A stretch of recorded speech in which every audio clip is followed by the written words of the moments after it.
D'abord, au nom de l'ASBL Citoyenneté Active et de son président Ridwan El Afaki, nous tenions à souhaiter la bienvenue pour ce débat sensible et délicat sur la place politique des minorités non reconnues de la région bruxelloise. Voilà, au sein de la région bruxelloise, il y a plusieurs minorités importantes qui ne sont pas encore reconnues malgré le poids important qu'elles semblent jouer. On pense ici à la communauté musulmane tout particulièrement, qui représente quand même près de 200 000 personnes sur une population d'1 million d'habitants, mais aussi aux minorités africaines et autres. L'architecture politique et l'histoire de notre pays fait en sorte que nous vivons aujourd'hui dans un État fédéralisé, régionalisé, où les minorités reconnues sont protégées. On pense ici aux francophones, vivant du côté de la périphérie, en territoire flamand, ou encore des flamands qui représentent 8% seulement de la population de la région bruxelloise. Pardon. Ces flamands qui vivent en région bruxelloise ne sont non seulement protégés d'ailleurs, excusez-moi, donc ces personnes d'origine flamande qui vivent en région bruxelloise sont non seulement protégées et à juste titre, mais ont également droit à des facilités ou à des accommodements raisonnables assez importants, leur permettant notamment d'obtenir des postes ministériels et un quota de députation, alors que si nous respections un homme, une voix, à savoir la démocratie telle qu'on l'entend, les flamands seraient extrêmement minorisés. Bien sûr, l'histoire du pays et le contexte expliquent en partie comment cette alchimie a pu être possible pour créer la troisième région de notre pays. Aujourd'hui, au sein de cette région, des minorités importantes non reconnues, et on pense ici aux musulmans notamment, malgré d'ailleurs la reconnaissance de l'islam en 1974 comme religion faisant partie de notre pays, les Bruxellois musulmans se sont globalement mis de côté. Parfois discriminés, parfois même cantonnés dans des quartiers populaires, vivant dans l'inconfort professionnel qui bloque la progression de cette communauté. Dès lors, la reconnaissance officielle de cette minorité via des quotas pourra-t-elle être envisageable? Comment avoir une pleine reconnaissance, ne pas tomber dans le communautarisme et obtenir ou arracher l'égalité des droits? C'est ce que nous allons voir cet après-midi avec nos 5 intervenants ici présents. Alors, je commencerai par présenter M. Mohamed Boulif, qui fut l'ancien président de l'exécutif des musulmans de Belgique. Est-ce qu'on m'entend bien? Ok. Donc, M. Mohamed Boulif est également connu pour avoir cofondé la BPM, l'Association belge des professionnels musulmans. Et il reviendra avec nous, il est également consultant en finance islamique, j'ai oublié de le mentionner, et il interviendra pour nous éclairer sur les chemins tortueux de la pleine reconnaissance, tant sur le plan économique que sur le plan religieux, grâce à son expérience non seulement au sein de l'exécutif des musulmans de Belgique, qui l'a amené à certaines expériences assez douloureuses, peut-être qu'il en fera part plus tard. J'ai également le grand plaisir de vous présenter Ibrahim Akrou, qui est avocat au barreau de Bruxelles. Il travaille dans une cellule juridique comme RAX et il a entrepris un voyage d'études au Québec pour étudier et analyser ce qu'on appelle les accommodements raisonnables. Il en parlera avec nous et nous verrons si l'expérience québécoise est transportable ici à Bruxelles. Et si c'est le cas, comment? Nous aurons également le plaisir d'entendre Madame Inès Wouters, qui est spécialisée sur les libertés religieuses. Elle participe à de nombreuses conférences sur le sujet et tente de faire entendre une autre voix, notamment concernant les filles qui portent le foulard et qui depuis 20 ans sont stigmatisées dans tous les secteurs importants du pays, provoquant ainsi notamment un taux de chômage effarant au sein de cette population. Le prochain invité que j'ai le plaisir de vous présenter est Salim Hawash, qui est à ma droite. Il dirige une équipe au sein d'une entreprise belge bien connue, mais on ne va pas faire de publicité. Et il a monté un magnifique projet théâtral avec l'ASBL, La Salhanout, intitulé Fruits étrangers, qui a connu cette année un succès phénoménal. Cette pièce revient justement sur les préjugés que nous portons et pouvons avoir sur l'autre, ce belge un peu basané, un peu entre guillemets, pour reprendre l'expression de Madame Lisan. Salim Hawash nous aidera à comprendre de quelle façon les minorités non reconnues, et notamment les musulmans, auraient à gagner sur le plan culturel en étant enfin reconnus, pleinement reconnus du moins. Enfin, Mouedine Mohsen, qui est à la droite de notre table, est le directeur du projet des ambassadeurs de la paix pour favoriser l'entente entre juifs, arabes et musulmans de notre royaume. Il porte également ce projet qui aura une suite dans les écoles afin de favoriser positivement les cultures minoritaires maghrébines, arabes, turques, berbères, etc., juives ou africaines. Mouedine Mohsen analysera la participation politique des élus dits allochtones. Il a lui-même eu une expérience politique en se présentant en tant qu'indépendant sur la liste Écolo en 2003. Et il a suivi de très près les expériences des partis communautaires type PJM, PCP, voire dans une moindre mesure égalité. Il nous aidera à comprendre quel chemin nous devons emprunter pour une pleine reconnaissance politique. Et dans un second temps, vous aurez bien sûr la parole pour partager avec nous l'une ou l'autre réflexion, mais surtout pour vous poser vos questions à nos intervenants. Donc nous allons commencer avec le premier intervenant qui est Ibrahim Akrou. Le sujet que je vais traiter aujourd'hui, c'est, comme l'a dit notre modératrice du jour, le sujet des accommodements raisonnables. Et c'est quelque chose qui est peu connu. Donc je vais partir de, je pense en bonne pédagogie, de partir de ce qui est connu pour essayer de découvrir cette chose qui nous est étrange en Belgique, qui est bien connue au Québec, qui commence à faire son nid, effectivement, en Belgique, dans des domaines bien spécifiques, mais qui, je crois, mérite d'être approfondie. C'est la question des accommodements raisonnables. Alors, le point de départ de la question des accommodements raisonnables, c'est la notion d'égalité. Vous savez qu'avant la Révolution française, la société était organisée en fonction de catégories spécifiques. On avait ceux qui priaient, on avait ceux qui combattaient, puis on avait ceux qui travaillaient. C'était l'organisation sociale. Et avec la Révolution française, on a voulu remettre en question cela parce que certaines catégories, notamment ceux qui priaient et ceux qui combattaient, étaient favorisés au détriment de ceux qui travaillaient, au détriment de ceux qui n'étaient pas les nobles de la société. Et à partir de ce moment-là, on a décidé que le principe de base de l'organisation de la société, c'était l'égalité. Alors, l'article 1er de la Déclaration des droits de l'homme et du citoyen de 1789 dit « Les hommes naissent et demeurent libres et égaux en droit. Les distinctions sociales ne peuvent être fondées que sur l'utilité commune. »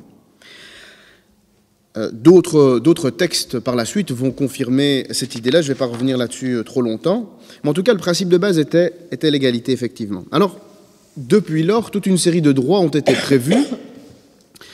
Ils sont nombreux, je vais en prendre quelques-uns pour essayer de voir comment est-ce que ces droits très concrètement s'appliquent. Parce qu'effectivement, la vraie question qu'il y a à se poser, c'est de savoir quel est l'écart qui existe entre la réalité d'un droit qu'on affirme et puis la pratique de ce droit sur le terrain. Et je vais prendre 2 ou 3 exemples. Par exemple, le droit à la paternité et à la maternité. C'est un droit qui est prévu par les textes internationaux. Également, la liberté de conscience et de religion dont on va parler abondamment, à mon sens, aujourd'hui. Et puis, le droit au travail également. Alors, pour le droit à la paternité, l'article 23 du Pacte international relatif aux droits civils et politiques prévoit que le droit de se marier et de fonder une famille est reconnu à l'homme et à la femme à partir de l'âge nubile. Un autre texte prévoit qu'à partir de l'âge nubile, l'homme et la femme ont le droit de se marier et de fonder une famille selon les lois nationales régissant l'exercice de ce droit. Alors, concrètement, pour un homme, comment s'exerce ce droit à la paternité? Eh bien, ma foi, il n'y a pas grand-chose qui va changer dans sa vie. La réalité de la transformation ou la réalité de la pratique de ce droit, ce sera essentiellement la mère qui va le vivre, puisqu'elle va porter l'enfant. Ça va entraîner toute une série de modifications dans son mode de vie et de peut-être difficultés dans son travail, par exemple, puisque ça peut entraîner une fatigue, ça peut entraîner toutes sortes de choses. Et malheureusement, la société, et notamment les entreprises, ne sont pas organisées, ou pas spécialement. Elles le sont de plus en plus aujourd'hui, mais elles ne l'étaient pas spécialement il y a un certain temps. Elles ne sont pas organisées à accueillir des personnes qui sont des mamans. On va se plaindre du fait que des mamans prennent congé et donc il n'y a personne pour travailler, etc. Donc, pour un même droit, on voit déjà que l'application de celui-ci diffère si on est dans la situation d'être l'homme, si on est dans la situation d'être la femme. Alors, de la même manière, pour ce qui est du droit à la liberté religieuse ou la liberté de conscience et religieuse, on prévoit par exemple dans notre société le dimanche comme jour de congé. Alors ce dimanche, c'est la conjonction de 2 combats en réalité. Il y a le combat syndical qui est celui d'avoir un jour de congé par semaine pour les travailleurs pour qu'ils puissent se reposer. Pourquoi est-ce qu'on a choisi le dimanche? Eh bien, parce c'est donc la conjonction avec l'autre combat, qui est celui de l'Église, de faire en sorte que le jour de repos des travailleurs, c'est également le jour du Seigneur, dans la tradition catholique, et on a donc prévu ce jour-là comme un jour de congé. Et donc, pour une personne catholique, voire qui n'a pas spécialement de conviction religieuse, eh bien, finalement, que ce soit dimanche ou un autre jour, ça change beaucoup.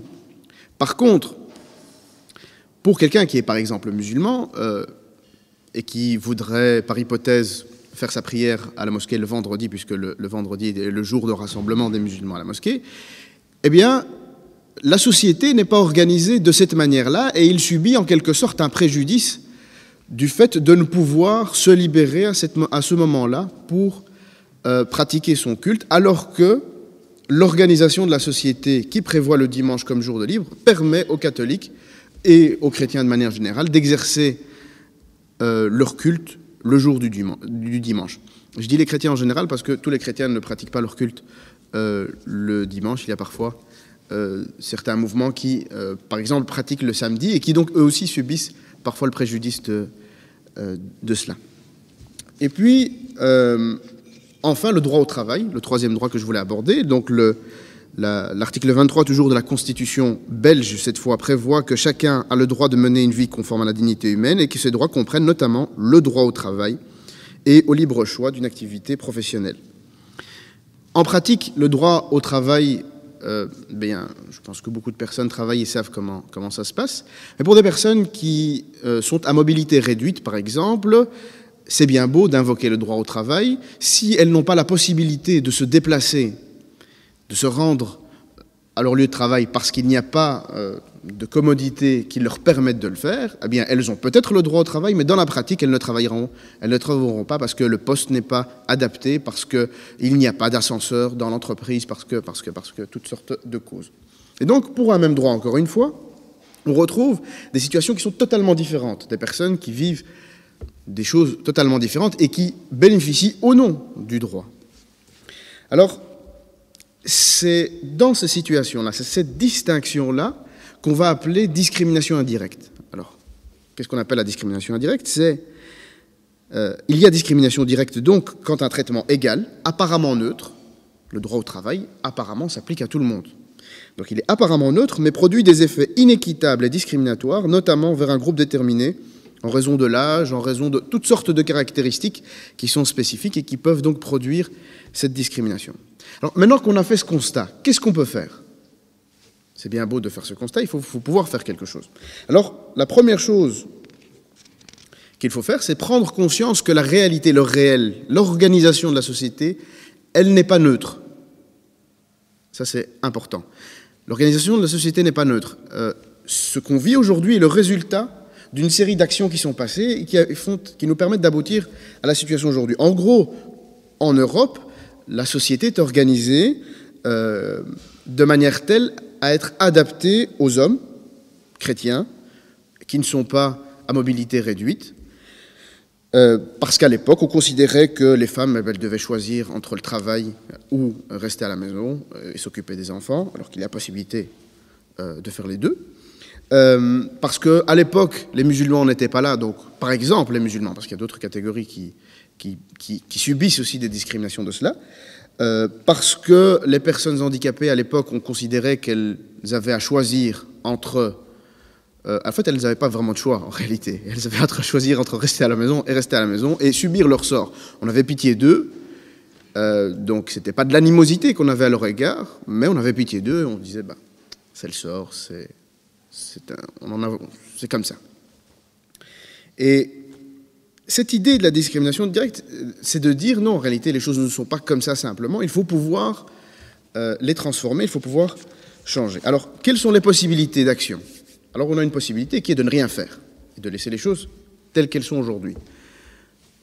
Qu'est-ce qu'on a comme avantage à cela ? Bien, effectivement, pour la société majoritaire, c'est moins fatigant, c'est plus confortable, puisqu'elle continue à profiter d'une infrastructure qui, historiquement, lui est adaptée.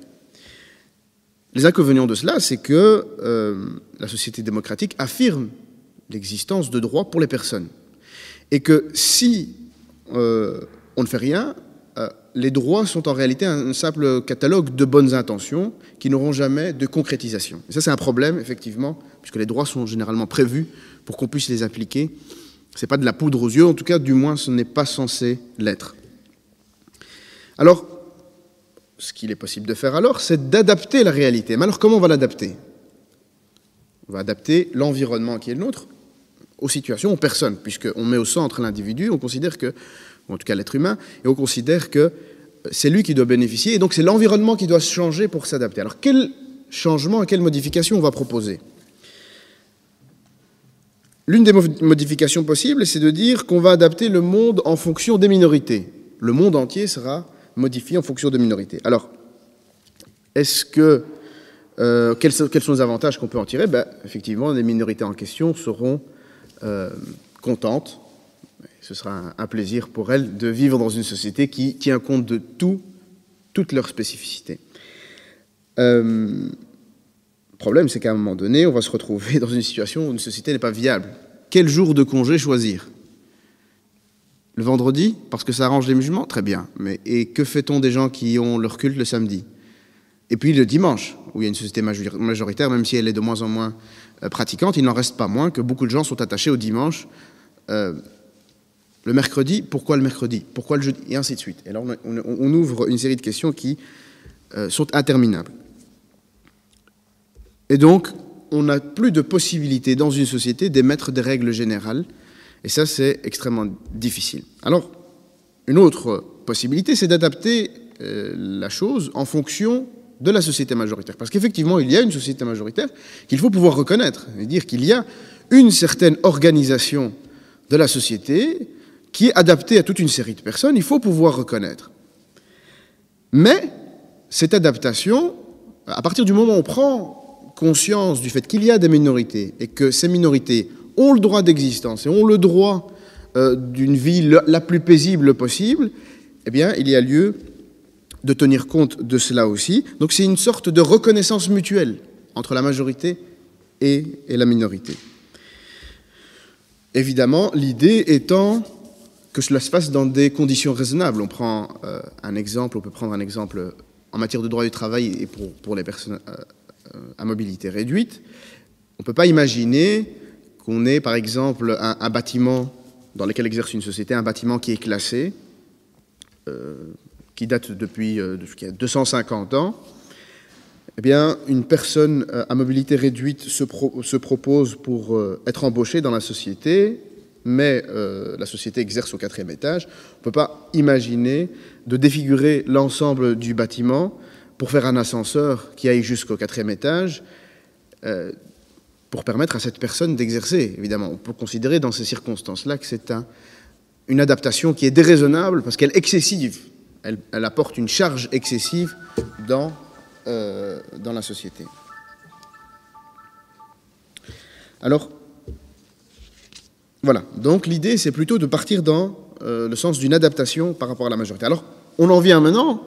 Donc on a eu ce parcours, on en vient à se poser la question de savoir qu'est-ce que sont les accommodements raisonnables.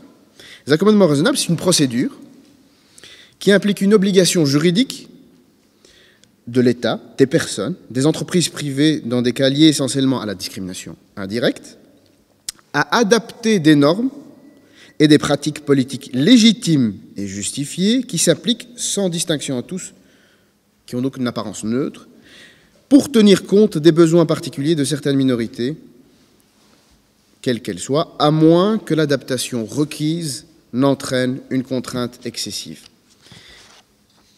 Alors, c'est une procédure. L'intérêt de cette procédure, c'est qu'elle est souple. À partir du moment où on fait le constat de l'existence d'une discrimination indirecte, vous vous rappelez de la notion de discrimination indirecte, je l'ai définie tout à l'heure, à partir du moment où on fait un constat dans une situation donnée d'une discrimination indirecte, eh bien, on va mettre en place une procédure de discussion entre, par exemple, l'État, par exemple, une entreprise qui détient la direction de l'organisme, et puis la personne qui subit la discrimination. On va créer un dialogue entre ces deux personnes. Pourquoi est-ce qu'on ne dit pas voilà comment il faut organiser les choses, on ne fait pas un catalogue d'adaptation déjà préétabli? Parce que les situations sont extrêmement nombreuses, elles peuvent être extrêmement diverses, et c'est très difficile de faire un catalogue complet. Donc on dit plutôt on va mettre en place une procédure où la personne discriminée et la personne qui est à la direction de l'organisme vont discuter et trouver une solution qui permette une adaptation mutuelle. C'est donc une obligation juridique dans le sens où on est dans une situation de discrimination. On ne parle pas simplement de « je ne suis pas bien, je ne me sens pas bien dans l'entreprise, je voudrais que telle chose soit adaptée, je préfère que la machine de café soit plutôt là parce qu'elle m'empêche de voir le soleil ». On est dans une situation de discrimination. Donc à partir de ce moment-là, il y a un devoir dans le chef du discriminant en quelque sorte. La discrimination directe, il ne faut pas faire attention à la charge émotive du mot, parce qu'on peut discriminer sans s'en rendre compte. Mais donc, en tout cas, il s'agit d'une discrimination, quoi qu'il en soit, et en tout cas, donc, c'est une obligation juridique d'aboutir à une solution. Alors, cette obligation juridique, elle est reconnue au Québec, elle est reconnue dans une certaine mesure en Belgique, puisqu'elle est prévue pour les personnes à mobilité réduite, et en Flandre, elle est également prévue pour toutes les autres minorités. Et alors, il s'agit donc d'adapter et d'aménager la pratique qui est justifiée. Ça, c'est important. C'est important parce que le point de départ, c'est de dire qu'en réalité, à partir du moment où la règle qui discrimine n'est pas justifiée, il n'y a pas lieu d'accommoder quoi que ce soit. Il faut éliminer la règle qui discrimine de manière injustifiée. Là, ce dont on est en train de parler, ce sont des règles qui sont utiles dans la société. Je donne un exemple. Pour l'organisation d'une entreprise, il est normal qu'on puisse attendre des travailleurs qu'ils prestent du lundi au vendredi de 9h à 17h. C'est une règle légitime. Mais si on envisage une autre situation, par exemple, c'est une personne qui empêche une autre de rentrer dans son restaurant parce que cette personne est noire, par exemple. Cette règle n'a aucune justification possible. On ne peut pas justifier le fait d'empêcher quelqu'un de rentrer dans un établissement. Donc on ne va pas chercher à accommoder cette règle. On va simplement considérer qu'il faut l'éliminer, voire sanctionner la personne qui a émis cette interdiction. Et puis c'est tout. Donc ce ne sont que des règles qui sont utiles qu'on va adapter.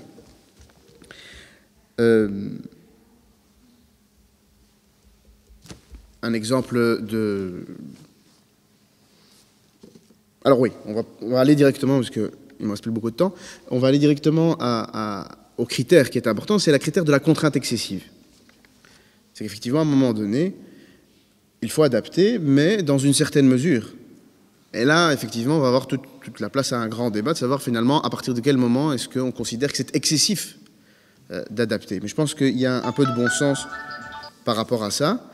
Même si on vit aujourd'hui dans une société qui perd un peu de son bon sens, je crois qu'il y a un peu de bon sens par rapport à ça. De manière générale, on va considérer que quand une adaptation a un coût excessif, je parlais tout à l'heure de l'ascenseur, qu'il y a lieu d'adapter ou qu'il y a lieu de construire pour accueillir une personne à mobilité réduite, évidemment ça paraît tout à fait excessif.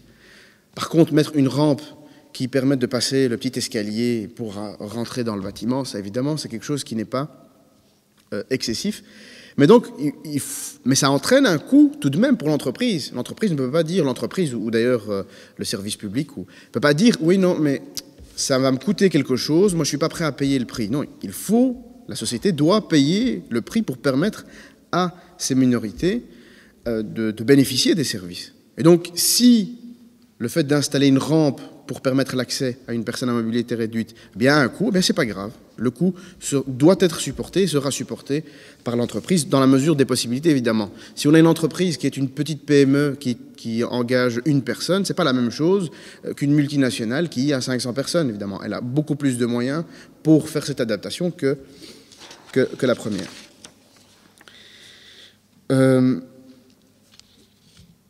Je pense que, voilà, sur la mécanique des accommodements raisonnables, ça me semble ce qu'il y a lieu de dire. Pourquoi est-ce que j'ai voulu traiter de cette question ? Essentiellement pour montrer que, tout d'abord, il y a un déblocage qu'il faut pouvoir avoir. On présente ici un outil qui est d'ordre juridique, mais l'idée de cet outil, c'est de nous faire prendre conscience qu'il y a d'autres organisations possibles de la société que celle à laquelle nous sommes classiquement habitués. Ça, c'est quelque chose qui est vraiment important. La société, c'est pas simplement on constate que les choses sont là, la majorité est là, et c'est la majorité qui dicte absolument tout ce qu'il y a lieu de faire. Il y a des minorités dans la société, il y a des spécificités dans la société, et ces spécificités, elles sont légitimes. Il faut pouvoir se rendre compte qu'il est légitime de pouvoir avoir des spécificités, et on peut vivre dans cette société avec ces spécificités-là, sans se cacher, sans vivre reclus, sans s'isoler de la société. Il est possible d'avoir ces spécificités-là.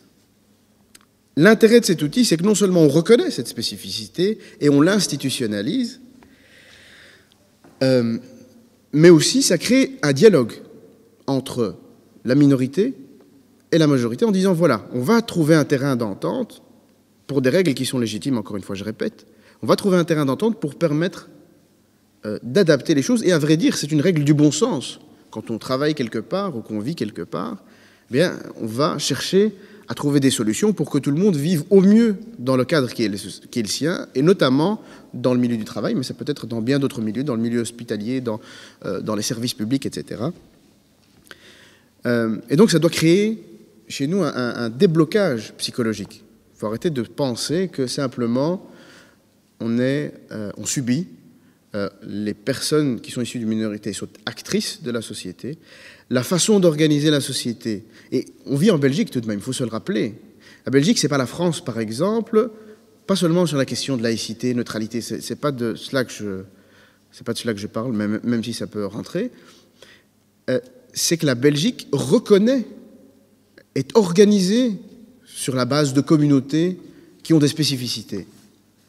Il y a la communauté flamande, qui, d'abord, c'est une communauté qui a une culture, qui a une façon de vivre, qui a, même si elle n'est pas homogène, mais il y a cela. Puis il y a la culture francophone, il y a une culture germanophone. Et on a transformé l'organisation de l'État, qui à l'époque ressemblait plus à la France, pour la faire adapter aux spécificités de chacune des communautés. Et donc chacune des communautés a la possibilité de s'organiser pour pouvoir vivre ses spécificités, pour faire ses choix, une série de choix, dans le cadre d'un État qui reste un État et un, mais qui a la possibilité donc d'exprimer des spécificités. Alors, comment est-ce qu'on peut justifier, par exemple, dans cet État, que la communauté germanophone a un parlement, un gouvernement, alors que ça correspond à quelques communes, et si on fait le compte, par exemple, des musulmans dans ce pays, ou des Arabes ou des Turcs, il ne m'étonnerait pas qu'on arrive à un plus grand nombre de personnes. Donc à partir du moment où on fait ce constat-là, je pense qu'il y a de la place dans l'organisation de la société pour laisser exprimer toute une série de minorités dans leur façon de vivre et d'institutionnaliser. Et c'est ça qui est important, c'est l'idée qu'on ne reconnaisse pas simplement de dire « Ah ben, ils peuvent vivre avec nous ». Non, c'est que dans notre organisation sociale, dans notre organisation des règles de vie en société, on prenne en compte également, on prévoit des règles qui permettent à ces minorités d'exister. Moi, je vais me focaliser plutôt sur le volet politique, à savoir quelle place politique pour les minorités non reconnues. On pourrait prendre éventuellement au moins 1 heure pour analyser le concept de minorité. Qu'est-ce qu'une minorité? Mais je pense qu'on l'a dit, tout le monde, quelque part, se sent un peu minoritaire.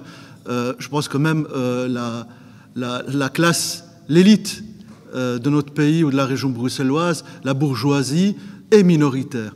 Ici, on parle de minorités qui sont plutôt discriminées, qui ne sont pas reconnus et qui sont installés dans le pays depuis maintenant plusieurs décennies et où l'on constate que malgré tous les plans qui ont été mis en place, les lois qui ont été mises en place, même par rapport aux accommodements raisonnables, que la situation n'est pas des plus intéressantes. Et on constate, pour parler de la communauté musulmane plus généralement, alors musulmane c'est un terme générique, vague, vaste. On peut mettre dedans les Belges d'origine maghrébine, turcs, d'origine indo-pakistanaise, etc., subsaharienne. Pour vous donner peut-être juste quelques chiffres, la région bruxelloise, c'est plus ou moins 1 million d'habitants. La communauté musulmane, en son sein, représente plus ou moins 170 000, 180 000 personnes. ce qui représente comme une minorité très importante. Et dans certains quartiers, le chiffre atteint 50, voire plus 50% de la population. On constate, par exemple, au Parlement bruxellois, quelqu'un qui viendrait d'Espagne, d'Italie, de n'importe quel pays européen ou même du Maghreb et qui arriverait à la région bruxelloise, il serait réellement enchanté. D'abord en constatant, par exemple, qu'il y a une communauté musulmane qui donne l'impression d'être structurée, qui est présente, qui a des commerces, qui est présente politiquement. Je rappelle simplement qu'au sein de la région bruxelloise, sur les 70 députés francophones, il y en a plus ou moins 15 de confession, de culture musulmane. Alors de confession, c'est-à-dire des gens qui croient en l'islam, ou de culture, c'est-à-dire que quelque part, ils ont un lien indirect ou direct avec la religion musulmane, même s'ils ne sont pas croyants. Donc, sur 70 députés francophones à la région bruxelloise, il y en a quand même une quinzaine qui sont de confession musulmane, ce qui représente entre 22 et 23% des députés. Alors, à côté de cela, il y a 19 parlementaires néerlandophones. Il y en a un qui est de confession musulmane. Ça représente globalement, si on prend tous les députés de la région bruxelloise, à savoir 89 élus, il y a quand même 16 élus, donc ça fait quand même un pourcentage intéressant. Donc c'est quand même une minorité qui devrait peser. Alors, quelle est, si vous voulez, la place de ces élus allochtones par rapport justement au poids qu'ils jouent au sein de leur parti et par rapport au poids ou par rapport plutôt à ce qu'ils pourraient apporter au sein de ces communautés. On sait très souvent que certains de ces élus font campagne un peu sur le plan communautaire, donc ça peut se comprendre. Je veux dire, même les élus majoritaires ou d'origine belgo-belge jouent ce jeu-là. On pense souvent que seuls les élus dialectones, même si je n'aime pas le terme, font du communautarisme. C'est totalement faux. Je pense qu'on a chacun notre niche électorale, on a chacun notre public, qu'on soit libéral, socialiste, écologiste et autres. Et donc, quelque part, les élus, c'est le propre d'un élu, c'est d'aller d'abord, avant tout, de parler à son public, mais aussi également de toucher d'autres publics, d'essayer de convaincre d'autres publics avec un programme le plus ouvert possible, le plus démocratique possible, qui puisse être accepté par tous. Alors, on constate que dans la région bruxelloise, 170 000, 180 000 personnes. En termes de droits, on est heureusement dans une démocratie et les droits sont garantis. En termes de tout ce qui touche la région bruxelloise, nous n'avons que des élus qui nous parlent qui mettent en avant des ordonnances, des décrets qui vont dans le sens positif, à savoir reconnaître ces minorités non reconnues, leur donner des droits, essayer de leur accorder des spécificités. On se rend compte que malheureusement, dans la pratique, c'est loin d'être le cas. Dans la pratique, la solution est assez effarante, une discrimination à l'embauche qui touche 40-50% de ces populations, discrimination faciès.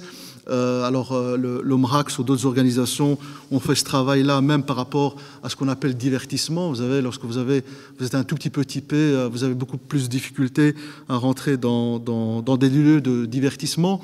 Vous avez des intérims qui n'hésitent pas à pratiquer une discrimination éhontée, sans parler de la question des femmes qui portent le foulard. On constate qu'entre la théorie et la pratique, il y a un gouffre. Que ces élus, la plupart qui sont élus grâce à ces populations-là, ne jouent pas totalement le rôle. Parce que quelque part, ils ont un peu les mains liées. S'ils jouent le rôle de leur public, on va les traiter en interne au sein de partis de communautaristes, on va un peu les marginaliser. Et si, à un moment donné, une fois élus, ils se débarrassent un peu des questions dites communautaires, je n'aime pas très bien ce terme-là, mais tout simplement des questions d'égalité, ils vont être mal perçus, mal vus par leur public, qu'ils soient d'origine arabe, musulmane ou belgo-belge, certains, parce qu'il y a aussi des convertis. Et donc, à un moment donné, on va les stigmatiser en leur disant « Tiens, tac, vous avez fait une campagne sur la question de la Palestine, alors il y a des choses inadmissibles, votre parti a signé des accords par rapport à la vente d'armes à Israël, etc. Et puis, on ne vous entend pas, qu'est-ce que vous faites concrètement? Pourquoi, lors des campagnes électorales dans les marchés, vous dites « Ah, et là, on ne vous entend plus ?» Et donc, ce sont quelque part des allochtones qui sont un peu prisonniers de leurs propos et de leur parti. De leurs propos parce qu'ils n'ont pas le choix. S'ils veulent être élus, ils doivent absolument draguer cette communauté. D'ailleurs, me semble-t-il, sur les 16 élus de confession de culture musulmane, je pense qu'il y a 90% qui fait une campagne résolument dans la communauté arabo-musulmane avec des termes, avec les thématiques qui touchent ces populations-là, les discriminations liées à l'embauche, à l'emploi, à l'enseignement, etc. Et on constate que malheureusement, alors si quelqu'un vient de l'étranger, vient à la région bruxelloise, il va se dire mais c'est formidable. Combien de fois n'ai-je pas accueilli des gens qui viennent de l'étranger en me disant mais Mohsin, c'est extraordinaire, surtout des gens de France, en me disant comparativement à la France, mais vous avez 30 ans d'avance, mais c'est extraordinaire, vous êtes des parlementaires d'origine marocaine, d'origine turque, mais c'est une force terrible. Alors, bien évidemment, il faut jamais rester à la surface. Il faut toujours aller dans les profondeurs et on se rend compte lorsqu'on analyse un peu la situation, lorsqu'on gratte un peu, on se rend compte que très souvent ces élus sont inopérants, que très souvent malheureusement ils surfent sur la démagogie. Alors je fais une généralité et que très souvent, même s'ils le voulaient, au sein de leur parti même, parfois ils sont marginalisés. C'est-à-dire que même avec leur bon vouloir, puisqu'il y en a qui jouent réellement le jeu de la démocratie participative et qui relaient justement les aspirations de leurs électeurs, ils sont parfois très difficiles à se faire entendre. Alors pourquoi ? Pour la simple raison que notre pays est un pays pilarisé, c'est-à-dire que c'est un pays qui a été bâti au XIXe siècle, notamment sur 3 piliers de l'État, qui soutiennent le pays à tous les niveaux, à savoir le pilier bien évidemment catholique, le pilier libéral et le pilier socialiste, le dernier pilier en vogue. Alors on pensait qu'avec l'arrivée des écolos et la percée des Verts, qu'il y aurait peut-être un 4e pilier dans les années 80 ou 90 qui viendrait éventuellement remuer un peu la chose. On se rend compte que les 3 piliers gèrent un peu, font un peu la pluie et le bon temps. Je vais vous donner un exemple. Si par exemple vous avez envie d'organiser des soirées, des conférences comme ici, la salle de Rink, là, qui vous accueille, ou d'autres salles flamandes, appartiennent au VGC, appartiennent à la communauté flamande, donc appartiennent à une minorité qui est reconnue, qui représente moins de 10% de la population, qui a des ministres, des secrétaires d'État, des députés, alors que normalement, si on doit mettre en pratique la réelle démocratie, un homme, une voix, j'imagine concrètement que cette population-là n'aurait même pas un ministre ou un secrétaire d'État. Alors comment se fait-il que les musulmans, qui sont 2 fois plus nombreux, sont à la traîne? Celle-là, je pense qu'on l'a dit, il y a l'architecture politique, mais il y a surtout l'histoire du pays. L'histoire du pays fait que, pays fondé en 1830, mais qui a 1000, 2000, 3000 ans d'histoire, fait qu'aujourd'hui, avec l'arrivée des musulmans dans les années 60 et les accords bilatéraux avec le Maroc, la Turquie, le Maghreb notamment dans les années 63-64, fait que ce sont des populations qui sont venues fragilisées, précarisées, analphabètes pour la plupart, et c'était des gens qui étaient là uniquement pour travailler et retourner chez elles.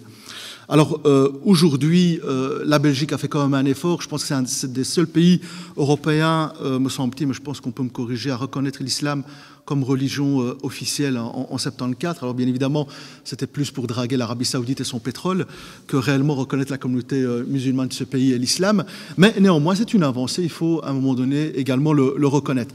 L'expérience également politique, en parallèle par rapport à ça, mais je pense que Mohamed Boulif en parlera, c'est l'exécutif des musulmans de Belgique. À partir du moment où vous avez une population de près de 180 000 personnes qui est ici, qui a des courroies de transmission chez des élus socialistes, écolos, du CDH, éventuellement même du MRFDF, au sein du Parlement, et on se rend compte qu'il n'y a pas d'amélioration, on se rend compte que malgré la démocratie, que malgré un droit équivalent ou un droit positif, que malheureusement des discriminations effarantes, alors là ce ne sont pas des petites discriminations, je ne pense pas que les accommodements raisonnables pourront aider dans la situation dans laquelle nous sommes sans tomber dans une posture victimaire.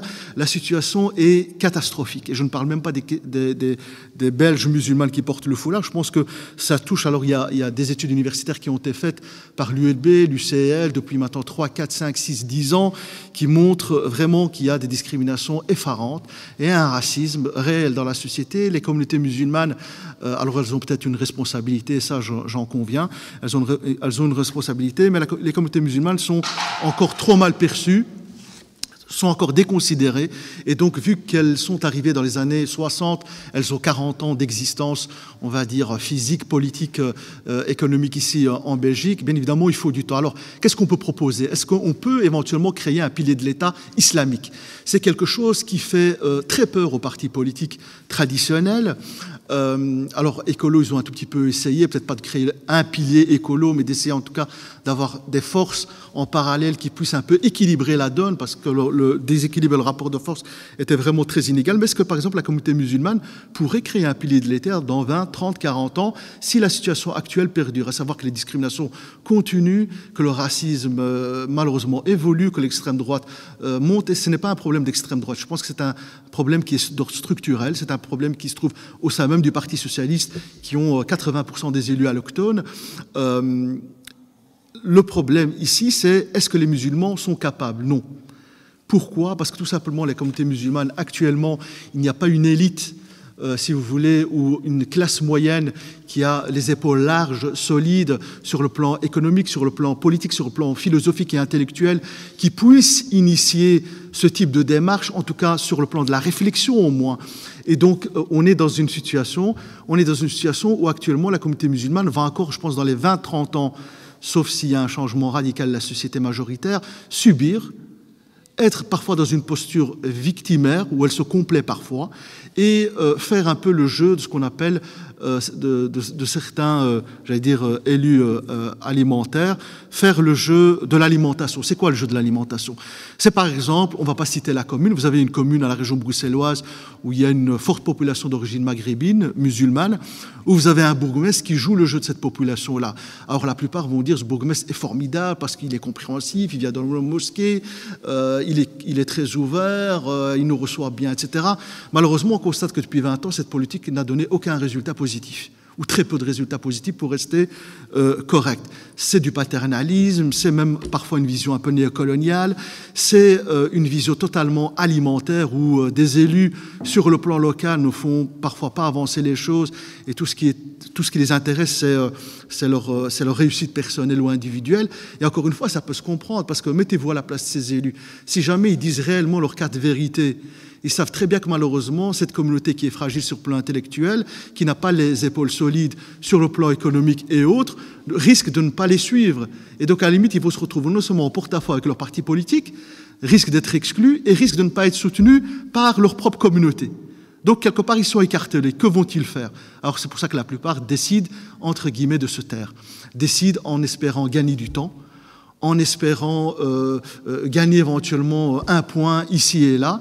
Mais malheureusement, concrètement, les populations qui vivent dans ces quartiers populaires-là, et sans tomber dans la posture victimaire, parce que le premier responsable de la situation, moi, je pense clairement, c'est la communauté arabo-musulmane, musulmane de manière générale.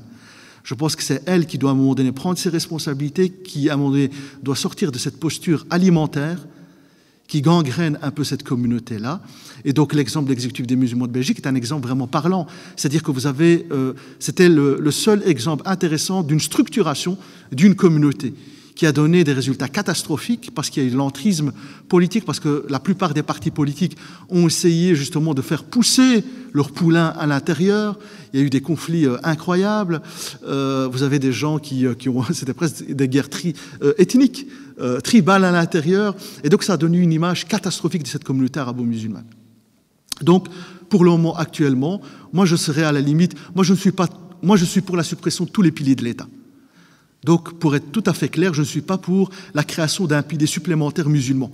Mais si nous restons dans cette configuration-là, parce que la configuration actuelle, libérale, catholique, socialiste, fait en sorte que nous ne sommes pas réellement dans une vraie démocratie.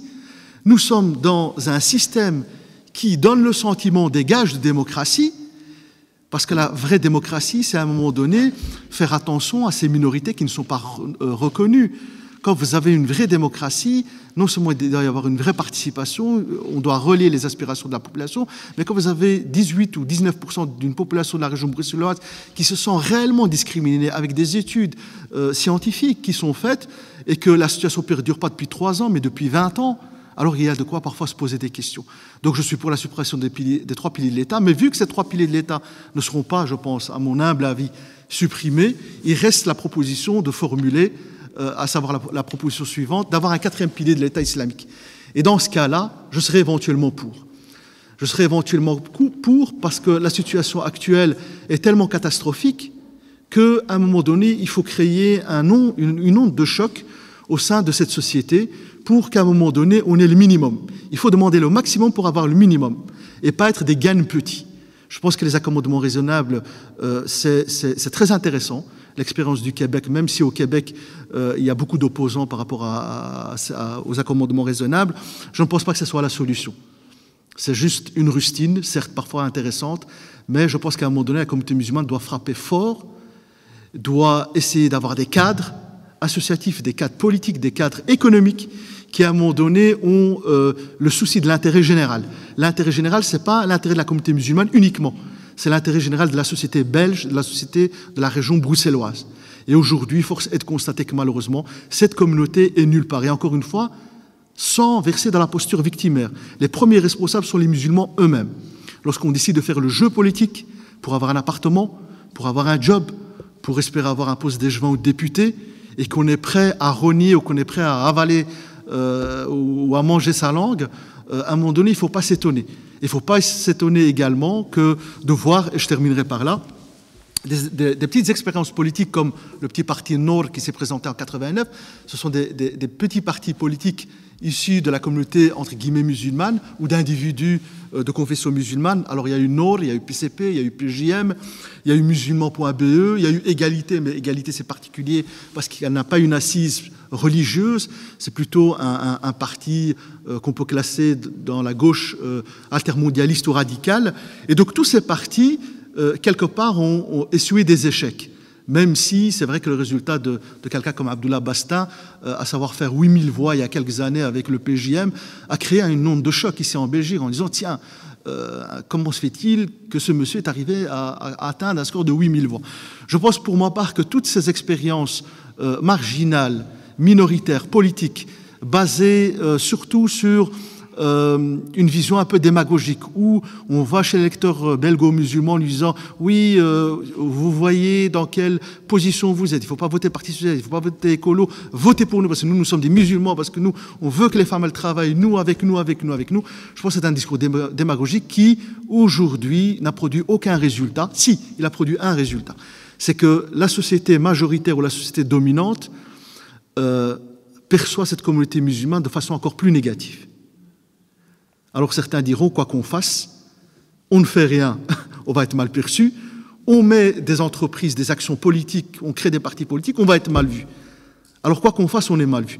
Je pense qu'il va falloir vraiment que les cadres de cette communauté musulmane se mettent à table, oublient leur clivage ethnique, tribaux, politique, idéologique, s'assoient autour d'une table et pondent un réel projet pour cette communauté. Un projet qui va dans le sens de la citoyenneté, des droits de l'homme et de la démocratie. Je ne sais pas si ma contribution va pouvoir être très utile au débat, mais je voulais vous faire part de quelques réflexions de ma pratique en tant qu'avocat, puisque effectivement, ça fait déjà depuis une quinzaine d'années que je m'occupe des questions, j'aurais dit à l'origine, de minorités religieuses, et depuis lors, j'ai changé le point de vue. Je parle plutôt de liberté religieuse, et je vais expliquer pourquoi je préfère ne pas utiliser en général dans ce contexte-là la notion de minorité. Alors ce n'est pas à vous que je dois expliquer que religion et politique sont deux sujets qui vont souvent mal ensemble, en tout cas dans le contexte occidental, pour des raisons que je ne devrais pas expliquer et que vous connaissez, qui sont des considérations plutôt de type historique, la manière dont notre société s'est structurée et qui a abouti à une organisation qui a en grande partie combattu le système religieux et en particulier dans le cadre de l'Ancien Régime. Donc il est assez complexe de faire, je dirais, ensemble de la religion et de la politique, vous l'aurez certainement constaté. Alors, j'aurais voulu revenir sur quelques principes qui me semblent parfois ne pas être bien compris, y compris d'ailleurs au sein de la Belgique, qui sont ces grands principes qui sont invoqués. Et pour faire simple, j'utiliserai ceux qui sont l'emblème français, qui servent un peu de base à toutes les considérations, qui sont les concepts d'égalité, de liberté et de fraternité. Et j'ai le sentiment qu'il y a une grande confusion lorsque l'on discute entre ces différentes notions, qui sont certes interdépendantes, mais qui restent néanmoins distinctes. Et je crois que lorsque l'on aborde un sujet, il me semble important de faire la part et des sphères, je dirais, de chacune, tout en reconnaissant qu'elles s'interpénètrent, bien entendu. Alors, le concept d'égalité est un concept complexe, souvent mal compris et qui en réalité des teneurs multiples, bien qu'il soit fréquemment utilisé et me semble-t-il parfois à des fins totalement contradictoires. L'égalité dans le cadre de notre, entre guillemets, nouveau régime, je parle par rapport à l'ancien régime et avant la Révolution française, le concept d'égalité est l'abolition des privilèges. Donc ça veut dire que tout le monde, de par sa naissance, est égal en droit. On ne doit pas le revendiquer, on l'est. On est égal. Et ça, c'est un fait qui n'est pas contesté.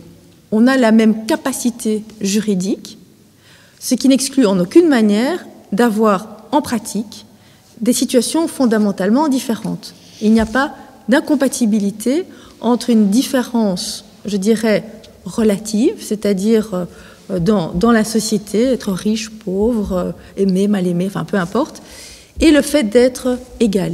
Donc l'égalité que notre droit connaît, c'est une égalité juridique, c'est-à-dire la même capacité à disposer de droits, quand bien même sur le plan matériel, on n'est pas du tout au même niveau.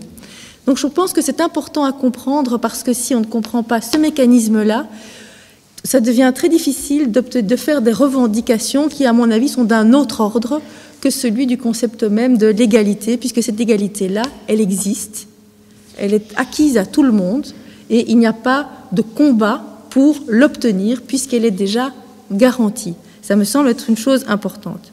Il y a ensuite la sphère de liberté.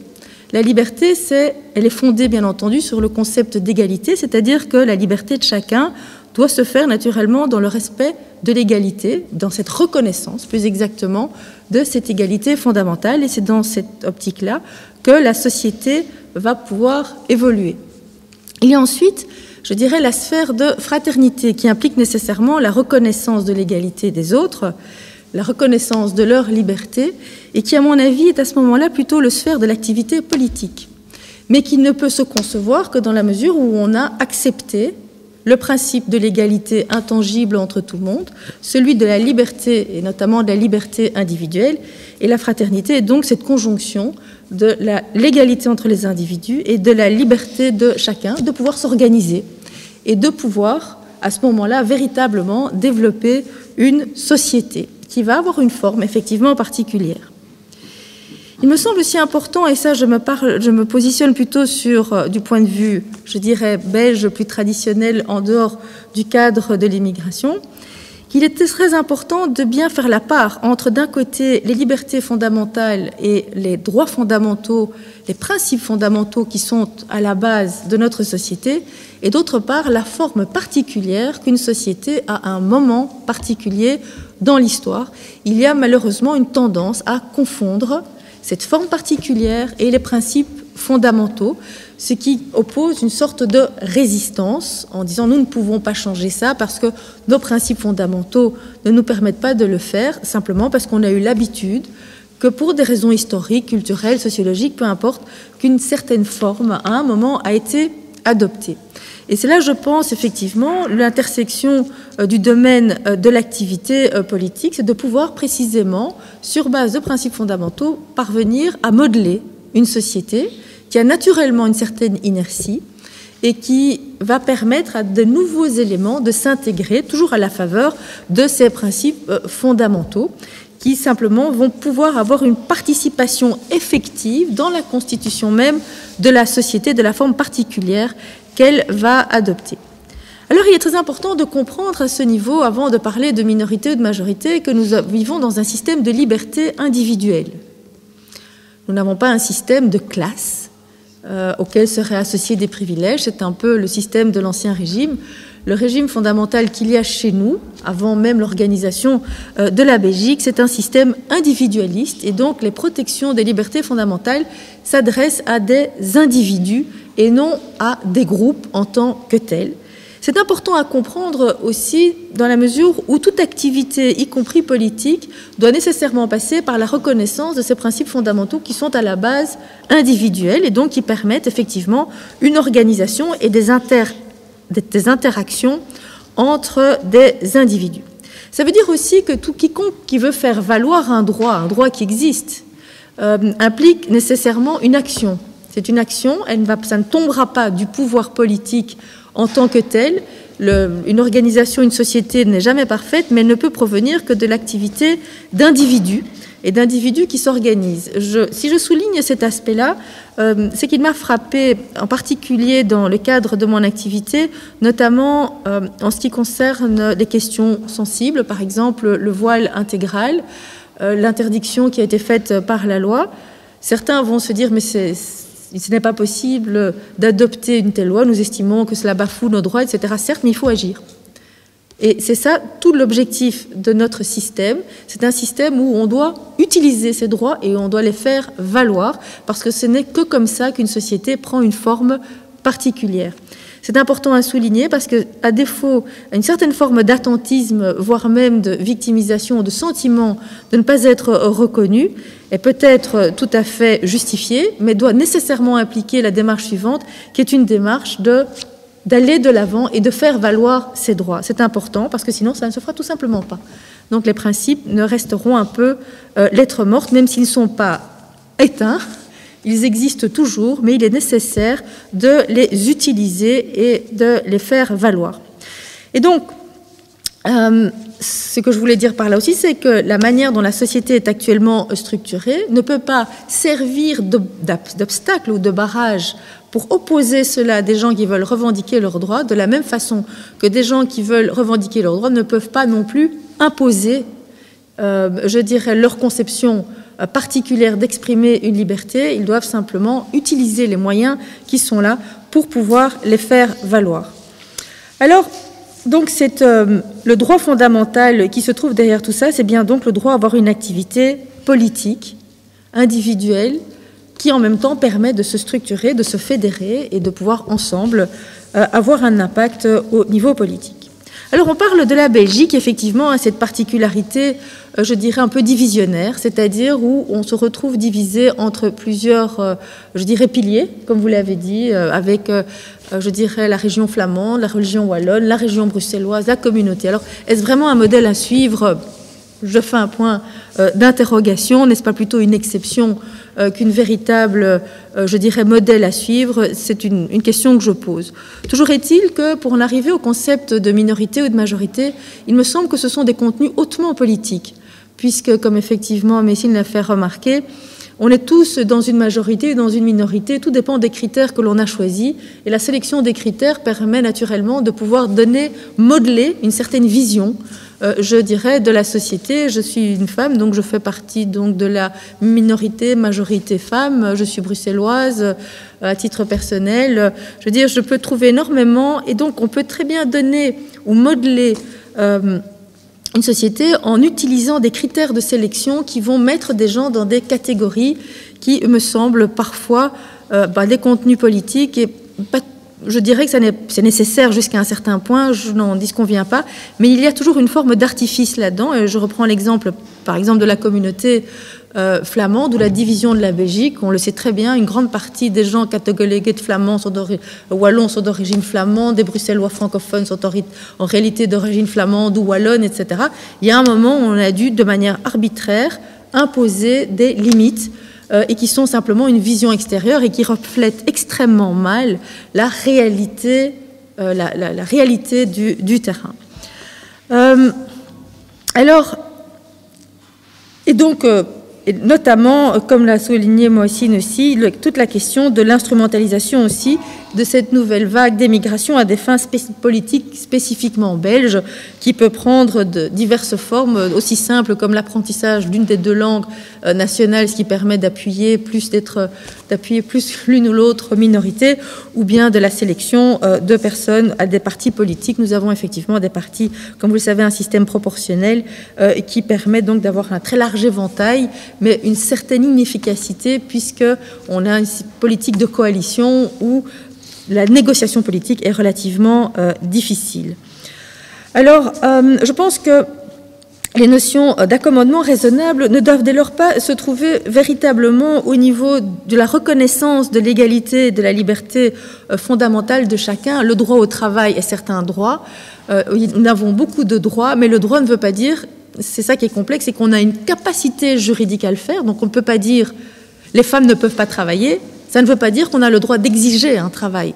C'est fondamentalement différent et je crois qu'il faut bien comprendre la distinction qu'il y a entre le droit en tant que capacité juridique et le fait de l'avoir véritablement matériellement.